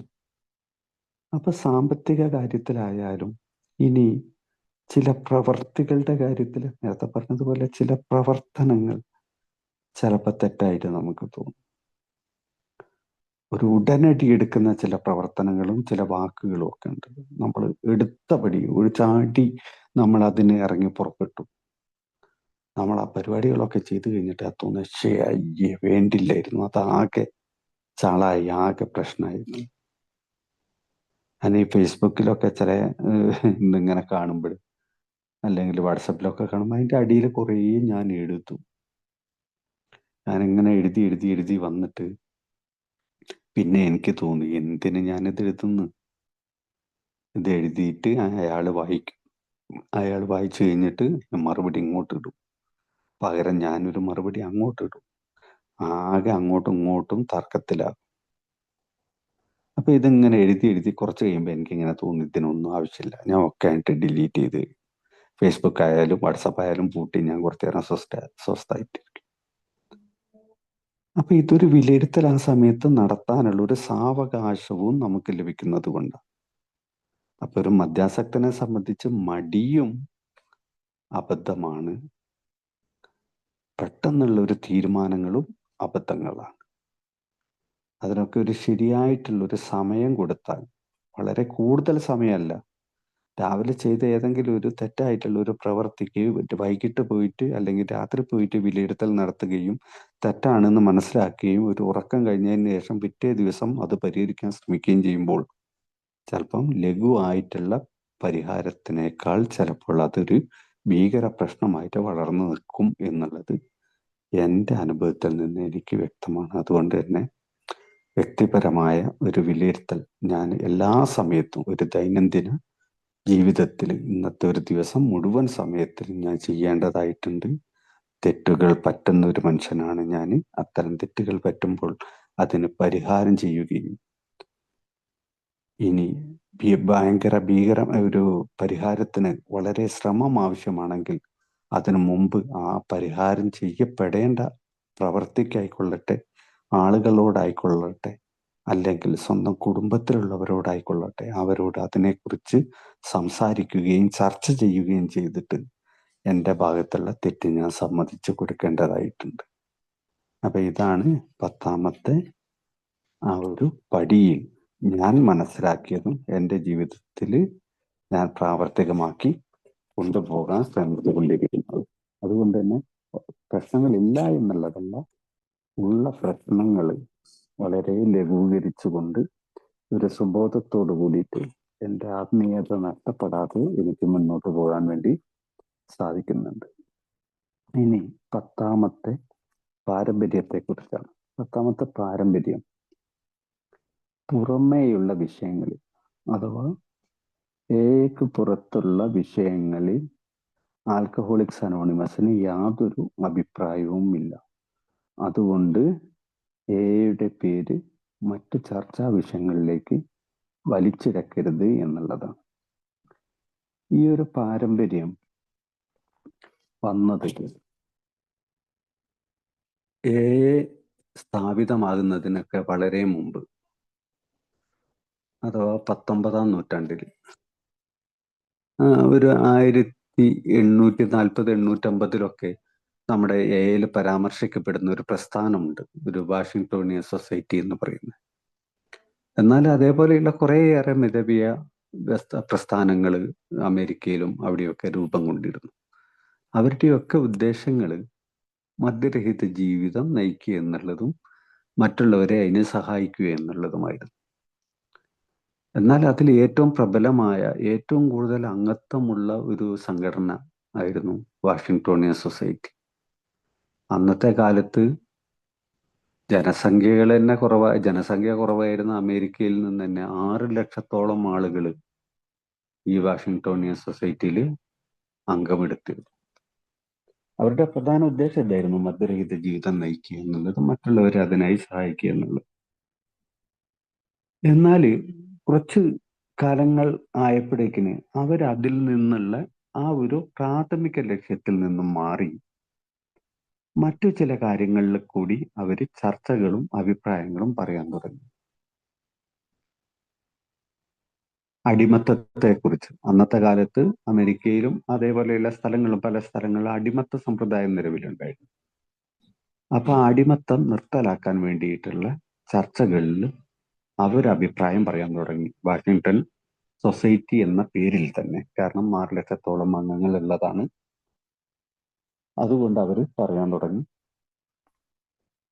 മദ്യനിരോധനത്തിന് അവര് ശക്തിയായി വാദിച്ച് മദ്യനിരോധനം നടപ്പിൽ വരുത്തണം എന്ന് പറയാൻ തുടങ്ങി. അതുപോലെ തന്നെ മതകാര്യങ്ങളിൽ അഭിപ്രായങ്ങൾ പറയാൻ തുടങ്ങി. ചില ക്ലബ്ബുകൾ അവര് രൂപം കൊടുത്തു, അതിനു വേണ്ടി പ്രവർത്തിച്ചു. ഇങ്ങനെയൊക്കെയുള്ള പല കാര്യങ്ങളിലും, കാരണം എബ്രഹാം ലിങ്കൺ എന്ന അന്നത്തെ അമേരിക്കൻ പ്രസിഡന്റ് പോലും ഇവരുടെ സമ്മേളനത്തിൽ പങ്കെടുക്കുകയും ഇവർക്ക് പിന്തുണ അറിയിക്കുകയും ചെയ്തു എന്നുള്ള പറയുന്നത്. അതിൻ്റെ ഒരു കാരണം മനസ്സിലാക്കേണ്ടത്, ഒരു മദ്യരഹിത ജീവിതം നയിക്കുന്നു അതിൽ പങ്കെടുക്കാനുണ്ടായ കാരണം അവര് ഒരു രാഷ്ട്രീയത്തിന് പക്ഷം പിടിച്ചു എന്നുള്ളതാണ്. കൂടെ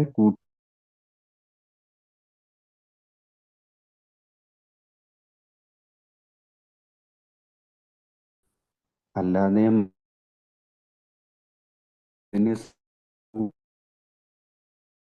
അതല്ല. അപ്പൊ ഇത്തരം പ്രാതിനിധ്യത്തിൽ നിന്ന് മാറി അടിമത്ത സമ്പ്രദായത്തിന്റെയും അല്ലെങ്കിൽ മദ്യ നിരോധനത്തിന്റെയും അല്ലെങ്കിൽ രാഷ്ട്രീയത്തിന് പക്ഷം പിടിച്ചും ചില ചികിത്സാലയങ്ങളോട് കൂടെ ചേർന്ന് പ്രവർത്തിച്ചുമൊക്കെ ഈ വലിയൊരു പ്രസ്ഥാനം അതിന്റെ പ്രാഥമിക ലക്ഷ്യത്തിൽ നിന്ന് മാറുകയും ചേരിതിരിവുകൾ ആ ഒരു പ്രസ്ഥാനത്തിൽ രൂപപ്പെടുകയും ചെയ്തു. കുറെ ആളുകൾ മദ്യനിരോധനത്തെ അനുകൂലിക്കുന്നവരാണെങ്കിൽ കുറേയേറെ ആളുകൾ അതിനെ എതിർക്കുന്നവരായി. ചില രാഷ്ട്രീയത്തിൽ 2 ഭാഗക്കാരുണ്ടായി ആ പ്രസ്ഥാനത്തിൽ. ഫലത്തിൽ ആ ഒരു പ്രസ്ഥാനം ഉണ്ടാകുന്നതിന്റെ തൊട്ടുമുമ്പല്ല, കുറച്ച് മുമ്പ് തന്നെ അത് ചിതറി നാമാവശേഷമായി എന്നാ പറഞ്ഞ ആ ഒരു പ്രസ്ഥാനം.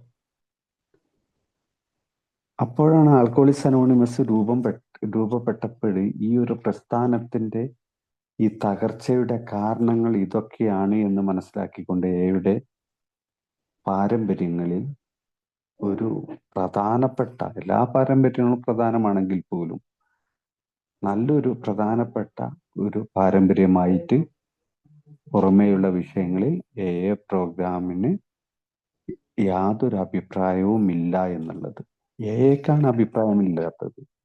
വ്യക്തിപരം എന്നുള്ള ഒരു രീതിയിൽ എനിക്ക് പല അഭിപ്രായവും ഉണ്ടാവും. ഞാൻ ഒരു രാഷ്ട്രീയ പാർട്ടിയിൽ വിശ്വസിക്കുന്നുണ്ടാവും, അതിനെ എനിക്ക് സപ്പോർട്ട് ചെയ്യേണ്ടത് വരും, ഞാൻ അതിന് സംസാരിക്കും. ഞാൻ എൻ്റെ മതത്തിലോ എൻ്റെ ഒരു ആശയത്തിനോ എൻ്റെ ഇതിനൊക്കെ വേണ്ടി ഞാൻ സംസാരിക്കും. പക്ഷെ അതിലേക്ക് ആൽക്കഹോളിക്സ് അനോണിമസ് എന്ന പ്രോഗ്രാമിനെ ഞാൻ വലിച്ചിഴച്ച് കൊണ്ടുവരാനോ അതിൻ്റെ പേര് പരാമർശിക്കാനോ ഒരു ഗ്രൂപ്പ് എന്ന രീതിയിൽ അല്ലെങ്കിൽ ഈ കൂട്ടായ്മ എന്ന രീതിയിൽ ഞാൻ അതിനെ തർക്ക വിഷയങ്ങളിലേക്ക് എത്തിക്കുന്ന ഒരു അവസ്ഥയോ ഉണ്ടാകാൻ പാടില്ല. ഏതെങ്കിലും ഒന്നിനെ പക്ഷം പിടിക്കാനോ ഏതെങ്കിലും ഒന്നിനെ തള്ളിപ്പറയാനോ കൂട്ടായ്മ എന്ന രീതിയിൽ ഒരു ഗ്രൂപ്പോ അല്ലെങ്കിൽ അതിൻ്റെ കമ്മിറ്റികളോ തയ്യാറാകാൻ പാടില്ല. അത്ര മാത്രമല്ല അതുകൊണ്ട് ഉദ്ദേശിക്കുന്നത്. ഒന്നും കൂടി നമ്മളൊന്ന് പരത്തി അതിൻ്റെ ഒരു ഇതൊക്കെ പറഞ്ഞു കഴിഞ്ഞാൽ, പലപ്പോഴും എനിക്കൊക്കെ പണ്ട് സംഭവിച്ചിരുന്ന ചില കാര്യങ്ങളുണ്ട്. ഞാനൊരു മെമ്പർ ആണെന്നും മദ്യരഹിത ജീവിതം നയിക്കുന്ന ആളാണെന്നും ഒക്കെ എൻ്റെ ചുറ്റുവട്ടത്തും ഞാൻ അല്ലെങ്കിൽ ഞാൻ ഒരു നിൽക്കുന്ന സ്ഥലങ്ങളിലൊക്കെ അവർക്ക് അറിയാൻ സാധിക്കും ഞാൻ അങ്ങനത്തെ ഒരാളാണ്. പ്രോഗ്രാമിൽ സ്ഥിരം പോകാറുണ്ട്. എൻ്റെ പിന്നെ ഇങ്ങനെ ആരെങ്കിലും 12-ാം പടി സേവനത്തിനൊക്കെ പോയിട്ട് ചിലപ്പോൾ ചില ആളുകളെയൊക്കെ സഹായിക്കാറുണ്ട് എന്നൊക്കെ അറിയുന്ന ആളുകളും എൻ്റെ സമൂഹവും എൻ്റെ അടുത്തുള്ളവർക്കൊക്കെ അറിയാം. ചില സ്ഥലത്ത് ഞാൻ പരിചയപ്പെടുത്താറുണ്ട്, ഇങ്ങനെ ഒരു പ്രോഗ്രാമിലാണ് ഞാൻ എന്നുള്ളതൊക്കെ. ചിലപ്പോൾ ചില ആളുകൾ അത് ശരിയില്ലാത്ത പരിപാടിയാണ് എന്നൊക്കെ എൻ്റെ പറഞ്ഞാലും, എന്ത് എൻ്റെ വീടിൻ്റെ തൊട്ടടുത്ത് കണ്ടില്ലേ ഒരാൾ പോയിട്ട് അയാൾ ഇപ്പോഴും കുടിച്ചുകൊണ്ട് കിടക്കുന്നു, അല്ലെങ്കിൽ അയാൾ പിന്നെ ട്രീറ്റ്മെന്റ് സെന്ററിൽ നിന്ന് പൈസ കിട്ടുന്നുണ്ട് അയാൾക്ക് ഇങ്ങനെ കൊണ്ടുപോകുന്നതിന്, ഇങ്ങനെയൊക്കെ പറയുമ്പോഴേക്കും ഞാൻ വല്ലാതെ അങ്ങ് ദേഷ്യപ്പെടും. ഞാൻ അതിനെ അങ്ങനെയല്ല എന്ന് സമർത്ഥിക്കാനും വാദങ്ങളൊക്കെ പറയാൻ വേണ്ടി ശ്രമിക്കും. ഫലത്തിൽ എനിക്ക് സംഭവിക്കുന്നതോ ഞാൻ അവിടെ വല്ലാത്തൊരു ആളായിട്ട് അങ്ങ് മാറുക ചെയ്യുന്നത്. എൻ്റെ വലിയൊരു സംഭവമായിട്ട് ഞാൻ മാറും. നിങ്ങൾ പറയുന്നത് പോലെ അല്ല എന്ന് പറയും. അവര് എന്നെ മെമ്പറായിട്ടാണ് കാണുന്നത്. ഇങ്ങനെയാണോ നിന്റെ പ്രസ്ഥാനം എന്നാ ചോദിക്കുന്നത്? ഇങ്ങനെയാണോ നിന്റെ കൂട്ടായ്മ? ഇങ്ങനത്തെ ആളുകളാണോ നിന്റെ കൂട്ടായ്മയിലുള്ളത്? ശരിക്കും ഞാൻ എന്നെ വലിച്ചവിടെ കൊണ്ടുവന്നിട്ട് ചെയ്തത്. അവർക്ക് എന്നെ കുറിച്ച് എന്തൊക്കെയോ ഉണ്ടാവുമായിരിക്കും, അവരുടെ ധാരണയിൽ വന്ന ചില കാര്യങ്ങളായിരിക്കും. അതിനെ ഞാൻ തിരുത്തേണ്ടുന്ന ഒരു രീതിയുണ്ട്. ഞാൻ ദേഷ്യപ്പെട്ടുകൊണ്ടോ അല്ലെങ്കിൽ നിങ്ങൾ പറയുന്നത് തെറ്റാണെന്ന് പറഞ്ഞുകൊണ്ടോ അവരെ അടച്ചാക്ഷേപിച്ചുകൊണ്ടോ ഒന്നുമല്ല ഞാൻ തിരുത്തേണ്ടത്. ഞാനൊരു ആകർഷണത്തിലൂടെ ആയിരിക്കണം എന്നാ പറഞ്ഞത്. അവർക്ക് എന്നിലൊരു ആകർഷണം ഉണ്ടായിട്ട് വേണം ഞാൻ ഈ ഒരു പ്രോഗ്രാമിനെ അവർക്ക് മനസ്സിലാക്കി കൊടുക്കാൻ. അവിടെ ആകർഷണത്തിന് പകരം അനാകർഷണമാണ് വരുന്നത്. ഒരു തർക്ക വിഷയത്തിലേക്ക് ഞാൻ എന്നെ കൊണ്ടുവരികയാണ് ചെയ്യുന്നത്. അപ്പൊ ഇതൊക്കെ ഈ ഒരു പാരമ്പര്യ ലംഘനം തന്നെയാണ്, അനാവശ്യമായിട്ട് വലിച്ചിഴച്ചു കൊണ്ടുവരിക. ഇനി ഈ പ്രോഗ്രാമിനെ തന്നെ ചിലപ്പോഴുണ്ട് ഞാൻ കണ്ടിട്ടുണ്ട് ആദ്യമൊക്കെ ഹോസ്പിറ്റലുകളിൽ, ഡീഅഡിക്ഷൻ സെന്ററുകളിലൊക്കെ നമ്മുടെ മീറ്റിങ്ങുകൾ നടക്കുന്ന സ്ഥലമുണ്ട്. അപ്പൊ അവിടെയൊക്കെ എന്നെ കൊണ്ടുപോയിട്ട് നമ്മൾ ഒരു വികൃതമാക്കി വെക്കുന്ന ഒരു പരിപാടിയുണ്ട്. എൻ്റെ വലിയ ആളുകളായിട്ട് നമ്മൾ കടന്നു ചെല്ലുന്നു. അവിടെ മീറ്റിങ്ങുകൾ നടത്താൻ അവരുടെ അനുവാദം ചോദിക്കുന്നത് ചില സമയത്ത് അവരത് പറ്റില്ല എന്ന് പറഞ്ഞു കഴിഞ്ഞിട്ടുണ്ടെങ്കിൽ നമ്മൾ പറയുന്നു എന്ന പരിപാടി മാത്രമേ ഉള്ളൂ മദ്യരഹിത ജീവിതത്തിന് കിട്ടുന്ന ഒരു ചികിത്സാലയം, അതാണ് വലിയ ചികിത്സാലയം, നിങ്ങൾ ഇവിടെ ചികിത്സിച്ചിട്ട് കാര്യമൊന്നുമില്ല, അങ്ങനെ എന്നൊക്കെ പറയുന്നു. ഇനി അവിടെ എവിടെയെങ്കിലും നമുക്കൊരു ഒരു സ്ഥലം ഒരു മീറ്റിങ്ങിന് വേണ്ടി അനുവദിച്ചു തന്നാലോ, അവിടെ നമ്മൾ അവരെ ഇരുത്തൂല, ഡോക്ടർമാരെ ഇരുത്തൂല, കൗൺസിലർമാരെ ഇരുത്തൂല, നഴ്സുമാരെ, സിസ്റ്റർമാരെ ആരും ഇരുത്തൂല. ഇതിലെ മാത്രം പങ്കെടുക്കുന്ന കൂട്ടായ്മയാണ് കല്ലൂരിയന്മാരെ ഉണ്ടാകാവൂ. ഇങ്ങനെയൊക്കെയുള്ള കുറെ നിർദ്ദേശങ്ങളൊക്കെ വെക്കുന്നു. അതൊക്കെ നമ്മൾ എനെ ആ ഒരു ചർച്ചാ വിഷയങ്ങളിലേക്ക്, മോശകരമായിട്ടുള്ള ചർച്ചാ വിഷയങ്ങളിലേക്ക് വലിച്ചിഴച്ച് കൊണ്ടുപോവുകയാണ് ചെയ്യുന്നത്. അപ്പൊ ഇവിടെ നമ്മൾ ശരിയായിട്ടുള്ള എന്റെ ആ ഒരു രീതി നമ്മൾ മനസ്സിലാക്കി പോവുകയാണെങ്കിൽ അതൊക്കെ ഒരു മീറ്റിങ്ങുകളാണ്. അവിടെ ഡോക്ടർമാര് ചിലപ്പോൾ ഉണ്ടാകും, കൗൺസിലർമാരുണ്ടാകും, കന്യാസ്ത്രീകൾ ഉണ്ടാകും, ചിലപ്പോൾ അച്ഛന്മാരുണ്ടാവും, പുരോഹിതന്മാരുണ്ടാവും എന്നൊക്കെ നമ്മൾ മനസ്സിലാക്കിയാൽ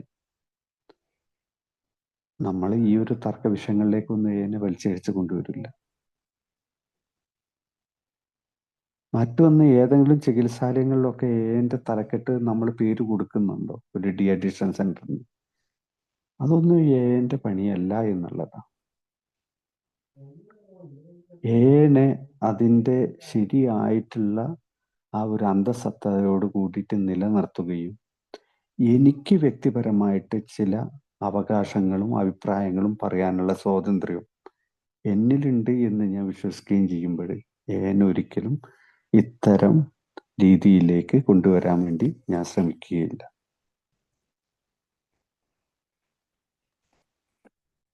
മറ്റൊന്ന്, ആദ്യമൊക്കെ ഏലെ ആളുകൾ ഒക്കെ തുടക്കത്തിൽ വന്നുകൊണ്ടിരുന്ന സമയത്ത് ക്ലബ്ബുകളൊക്കെ രൂപവൽക്കരിച്ചത് നമുക്കറിയാം.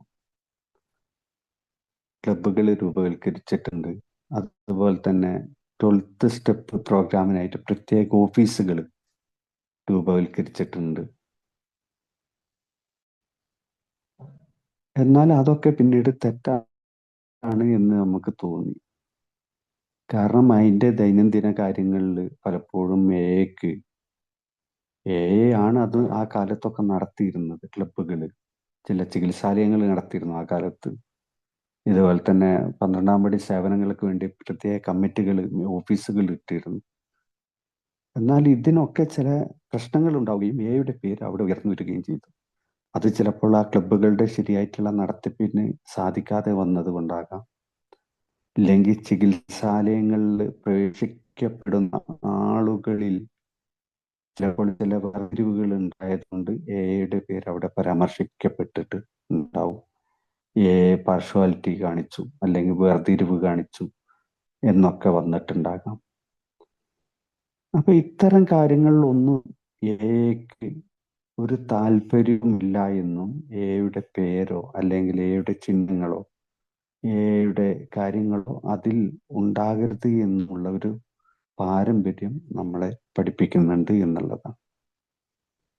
മറ്റൊന്ന്, ഇനി ഇത് നമ്മുടെ ഈ പാരമ്പര്യം നമ്മുടെ കുടുംബജീവിതത്തിലേക്കൊന്ന് നമ്മൾ എത്തിക്കുകയാണെങ്കിൽ, കുടുംബജീവിതം, സുഹൃത്തുക്കളും ആണെങ്കിൽ നമുക്ക് ഈ ഗ്രൂപ്പിൽ നിന്ന് കിട്ടുന്ന പ്രാക്ടീസ് ആണല്ലോ. ഈ ഗ്രൂപ്പിനെ നമ്മൾ ഒരു മോശപ്പെടുന്ന രീതിയിൽ എവിടെയും കൊണ്ടുപോകാൻ നമ്മൾ ആഗ്രഹിക്കുന്നില്ല. കാരണം അതിൻ്റെ നിലനിൽപ്പും ഒക്കെ നമ്മുടെ മുമ്പിൽ ഒരു കാരണമാണ്. അതില്ല എങ്കിൽ നമ്മളില്ല എന്നുള്ളത് നമുക്ക് മനസ്സിലാക്കാം. ഇതുപോലെ നമ്മുടെ കുടുംബജീവിതത്തിൽ ഈ പാരമ്പര്യം ഒന്ന് എത്തിച്ചു നോക്കുകയാണെങ്കിൽ നമുക്കൊന്ന് നോക്കി നോക്ക്. ആ കുടുംബത്തിലുള്ള നമുക്ക് ഓരോരുത്തർക്കും പുറമെയുള്ള ഏത് വിഷയത്തിലും ഒരു സ്വയം അഭിപ്രായത്തിന് അർഹതയുണ്ട്, സ്വാതന്ത്ര്യമുണ്ട്. പുറമെയുള്ള ഏത് വിഷയത്തിനും ഒറ്റക്കൊറ്റക്ക് നമുക്ക് വേണമെങ്കിൽ, കുടുംബത്തിലുള്ള ആളുകൾക്ക് വേണമെങ്കിൽ സംസാരിക്കാം. എന്നാൽ ഈ നമ്മളുടെ കുടുംബത്തിലുള്ള മൊത്തം ഒരു പേര് അല്ലെങ്കിൽ മറ്റാളുകളുടെ പേരുകളൊക്കെ നമ്മൾ ആ മറ്റ് ചർച്ചാ വിഷയങ്ങളിലേക്ക് വലിച്ചിഴക്കപ്പെടുകയും മോശമാക്കപ്പെടുകയും ചെയ്യുന്ന ഒരവസ്ഥയെക്കുറിച്ച് ആലോചിച്ചിട്ടുണ്ടോ? ഉദാഹരണത്തിന്, എൻ്റെ ഭാര്യയെ ഞാൻ മറ്റുള്ളവരുടെ മുമ്പിൽ വെച്ചിട്ട് ഒരു രസത്തിന് വേണ്ടി പരിഹസിക്കുക, അല്ലെങ്കിൽ താഴ്ത്തി കെട്ടുക, അല്ലെങ്കിൽ അവിടെ ചെയ്തത് ശരിയല്ല, അവൾ ഭക്ഷണം വെക്കുന്നത് ശരിയല്ല, അങ്ങനെയൊക്കെയുള്ള ചില കാര്യങ്ങൾ ഞാൻ പറഞ്ഞിട്ടുണ്ട്. മറ്റുള്ളവരുടെ കയ്യടിയും ചിരിയും ഒക്കെ ഞാൻ ആസ്വദിച്ചിട്ടുണ്ട്. പക്ഷെ നമ്മൾ അന്നേരം കാണേണ്ട ഒരു കാര്യമുണ്ട്. നമ്മുടെ ആ കുടുംബാംഗം, നമ്മുടെ ഇണ, അത് ആ സമയത്ത് ആസ്വദിക്കുകയാണോ അല്ലെങ്കിൽ സങ്കടപ്പെട്ട് നിൽക്കുകയാണോ ചെയ്യുന്നത് എന്നുള്ളത്. ഈ പാരമ്പര്യം പാലിക്കപ്പെടുന്ന നമ്മൾക്ക് ഒരിക്കലും അതിന് അർഹതയില്ല അങ്ങനെ ഒരു പ്രവൃത്തി ചെയ്യാൻ. നമുക്ക് വേണമെങ്കിൽ നമ്മുടെ കാര്യത്തിൽ അല്ലെങ്കിൽ രാഷ്ട്രീയത്തിൽ അഭിപ്രായങ്ങൾ പറയാം, മതത്തിൽ അഭിപ്രായങ്ങൾ പറയാം, വേണമെങ്കിൽ അതിന് സ്വാതന്ത്ര്യമുണ്ട് എന്നുള്ളതാണ്. എന്നാലും നമ്മുടെ കുടുംബത്തിനെയും കൂടി ഇത്തരം ചർച്ചാ വിഷയങ്ങളിലേക്ക് നമ്മൾ കൊണ്ടുവരികയും അവരുടെ ആ ഒരു പേര് വലിച്ചിഴക്കപ്പെടുകയും ചെയ്യുന്ന ഒരവസ്ഥകൾ ഉണ്ടെങ്കിൽ അതിൽ നിന്ന് നമ്മൾ വിട്ടു നിൽക്കണം. നമ്മളെ മക്കളെയൊക്കെ കണ്ടിട്ടില്ലേ, മറ്റുള്ളവരുടെ കുട്ടികളുടെ മുമ്പിൽ അവരുടെ മാതാപിതാക്കളുടെ മുമ്പിലൊക്കെ വെച്ചിട്ട് ചിലപ്പം പറയും അവൻ പഠിക്കാനൊക്കെ മോശമാണ്, അല്ലെങ്കിൽ അവന് മണ്ടൻ, അവനെ കൊണ്ടായിട്ടൊന്നും കഴിയില്ല. നമ്മളവിടെ അവനെ വെച്ചൊന്ന് പ്രൊമോട്ട് ചെയ്യുകയാണെങ്കിലോ എത്ര കുറവുകൾ ഉണ്ടെങ്കിലും കുഴപ്പമൊന്നുമില്ല കേട്ടോ, ഇപ്രാവശ്യം കഴിഞ്ഞ പ്രാവശ്യത്തേലും നല്ല മാർക്ക് വാങ്ങിച്ചിട്ടുണ്ട്, നല്ലോണം പഠിക്കുന്നുണ്ട് എന്ന് അവനോട് പറഞ്ഞാൽ അതല്ലേ നല്ലത്. എന്നാൽ പലപ്പോഴും എനിക്കൊക്കെ സംഭവിച്ചത് ഈ ആദ്യം പറഞ്ഞ കാര്യമാണ്. അവന്റെ കുറവുകളെ ഞാൻ അങ്ങ് കാണുകയും അതങ്ങട്ട് പെരുപ്പിച്ച് പറയുകയും ചെയ്യും. ഭാര്യയെയും മറ്റുള്ളവരുടെ മുമ്പിൽ വെച്ച്, എൻ്റെ കുടുംബാംഗങ്ങളുടെ മുമ്പിലോ അല്ലെങ്കിൽ അവരുടെ കുടുംബാംഗങ്ങളുടെ മുമ്പിലോ സുഹൃത്തുക്കളുടെ മുമ്പിലോ ഒക്കെ വെച്ചിട്ട് ഏതെങ്കിലും ഒരു കാര്യം പറഞ്ഞുകൊണ്ട് പണ്ടെന്നോ ഉണ്ടാക്കിയ ഒരു കറിയുടെ പേര്, പണ്ടെന്നോ പറ്റിയ ഒരു അബദ്ധത്തിന്റെ പേര്, അല്ലെങ്കിൽ ചില വാക്കുകളിൽ വന്ന നാക്കുപിഴയുടെ പേര്, ഇതൊക്കെ പറഞ്ഞുകൊണ്ട് ഞാൻ കളിയാക്കും. അപ്പൊ ഇതൊന്നും ആൽക്കഹോളിക്സ് അനോണിമസ് മെമ്പർ എന്ന രീതിയിൽ ഞാൻ ചെയ്യാതിരുന്നാൽ എന്നോട് ചെയ്യരുത് എന്നാണ് എൻ്റെ ഈ പാരമ്പര്യത്തിലും നമ്മുടെ ഈ പാരമ്പര്യത്തിലും പടികളിലും ഒക്കെ എന്നെ പഠിപ്പിച്ചത്. അപ്പൊ ഇത് ഞാൻ എൻ്റെ സുഹൃത്തുക്കളുടെ ഇടയിലും കുടുംബാംഗങ്ങളുടെ ഇടയിലും ഒക്കെ, ഇപ്പം സുഹൃത്തുക്കളുടെ ഇടയിൽ ഞാൻ ജീവിക്കുന്ന വ്യക്തിയാണ്, അവരുമായിട്ട് നല്ല ബന്ധം ഞാൻ കാത്തു സൂക്ഷിക്കുന്നതാണ്. സഹപ്രവർത്തകരുടെ ഇടയിലൊക്കെ ചിലപ്പോൾ ചില കാര്യങ്ങളിലൊക്കെ കാണാൻ ഞാൻ അവരെയും കൂടി കൂട്ടി അങ്ങ് ഉൾപ്പെടുത്തും, എനിക്കൊരു ബലം കിട്ടാൻ. അത് ചിലപ്പോൾ വാക്കില്ല പറയുക, അവനും കൂടി ഉണ്ടായിരുന്നു, അവൻ കേട്ടിട്ടുണ്ട്, അവനോട് ചോദിച്ചു നോക്ക്, ചിലപ്പോൾ അവൻക്ക് അത് കേട്ട് എന്ന് പറയാൻ ബുദ്ധിമുട്ടുള്ള സിറ്റുവേഷൻ ആയിരിക്കും. അപ്പൊ ഞാൻ പറയുകയാണ്, അവനെ വിളിച്ചിരുത്തിയിട്ട്, ഡാ നീ കേട്ടതല്ലേ ആ കാര്യം, നീ ഒന്ന് പറയും ആ കാര്യം. അവൻ ചിലപ്പോൾ പാടിച്ചു, കാരണം അവർക്ക് ആ സമയത്ത് അത് പറയാൻ പറ്റില്ല. പറഞ്ഞു കഴിഞ്ഞാൽ ചിലപ്പം അവർ തമ്മിലുള്ള ബന്ധത്തിന് വിള്ളലുകൾ വീഴുന്നത് കൊണ്ട് ചിലപ്പോൾ പറയാൻ പറ്റില്ലായിരിക്കും. ഇങ്ങനെയൊക്കെയുള്ള വിഷയങ്ങളുണ്ട്. മറ്റുള്ള ആളുകളുടെ സ്വാതന്ത്ര്യത്തെ, അവരുടെ അവകാശത്തെ, അവരുടെ മാന്യതയെ ഇതൊന്നും മാനിക്കാതെ അവരെയും കൂടി ഞാൻ എൻ്റെ ആവശ്യങ്ങൾക്ക് വേണ്ടി, എൻ്റെ വാദങ്ങൾ പ്രബലപ്പെടുത്താൻ, എൻ്റെ തർക്കങ്ങളിൽ എനിക്ക് മേൽക്കോയ്മ കിട്ടാൻ, ഇതിനൊക്കെ വേണ്ടിയിട്ട് അവരെ ഞാൻ ഉപയോഗിക്കുന്നുണ്ട്. അത്തരം ഉപയോഗങ്ങൾ ഞാൻ നിർത്തണം, അല്ലെങ്കിൽ ചെയ്യാൻ പാടില്ല എന്നുള്ളത് ആൽക്കഹോളിസം 10ാമത്തെ പാരമ്പര്യത്തിൽ കൂടെ എനിക്ക് എൻ്റെ റിലേഷൻഷിപ്പിൽ, കുടുംബ ബന്ധങ്ങളിൽ, സുഹൃത്തുക്കളുടെ ഇടയിലൊക്കെ ഞാനത് പ്രാവർത്തികമാക്കാൻ ഇപ്പോൾ ശ്രമിച്ചു കൊണ്ടുവരുന്നു എന്നുള്ളതാണ് എനിക്ക് ഈ ഒരു അറിവ് വെച്ചിട്ട് എനിക്ക് പറയാനുള്ളത്. ഏതായാലും ആൽക്കഹോളിക്സ് അനോണിമസ് എന്ന പ്രോഗ്രാമിലൂടെ എല്ലാവർക്കും ഒരു സുഖകരമായിട്ടുള്ള ജീവിതം ഉണ്ടാകട്ടെ. പടികളും പാരമ്പര്യങ്ങളും ഒക്കെ അനുസരിച്ച് ജീവിക്കാൻ നമുക്ക് സാധിക്കട്ടെ. ആൽക്കഹോളിക്സ് അനോണിമസ് എന്ന പ്രോഗ്രാമിലൂടെ എന്നും കൂട്ടായ്മയിൽ സ്ഥിരമായിട്ട് നിലനിൽക്കാനും മറ്റുള്ളവർക്ക് ഒരു സുബോധാവസ്ഥ പകർന്നു നൽകാൻ പറ്റുന്ന ഒരു വ്യക്തിയായിട്ട് മാറാനും സാധിക്കട്ടെ എന്ന് ആശംസിച്ചുകൊണ്ട് നിർത്തുന്നു. Okay, thank you.